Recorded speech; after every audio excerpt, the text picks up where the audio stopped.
কি হয়েছে আপনার সাথে? আমার সাথে আমি যখন আমার জমির উপরে গিয়ে মাপছি সেই সময় আমাকে বলপূর্বক সরিয়ে দেওয়া হয় এবং আমাকে বলছে যে আপনি জমি থেকে সব মাপবেন না। আমার জমি বলপূর্বক ওরা দখল করে ছেলেদের এনে আমাকে বিভিন্ন রকম প্ররোচনামূলক কথা বলে এবং বলপূর্বক আমাকে বাধা দেওয়া হয় এবং এতে আমি মনে করছি আমার প্রাণ সংশয় হতে পারে। আমি থানার দ্বারস্থ হয়েছি, থানাকে আমি জানিয়েছি।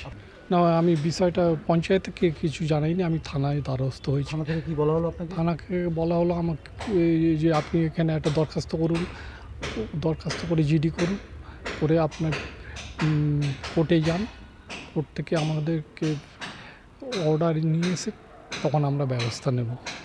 এখন আপনি কি চাইছেন? এখন আমি থানার কাছে বলেছি আমাকে একটু যাতে আমার প্রাণ সংশয় না হয়, আমাকে একটু রক্ষা করার ব্যবস্থা করুন। জমিটাও আমাকে যাতে আমি জমির ওপর কোনো রকম হাঙ্গামা হুজ্জিতি না হয় এবং জমিটা আমি যাতে ফেরত পাই সেই ব্যবস্থা করুন, যথাযথ ব্যবস্থা করুন।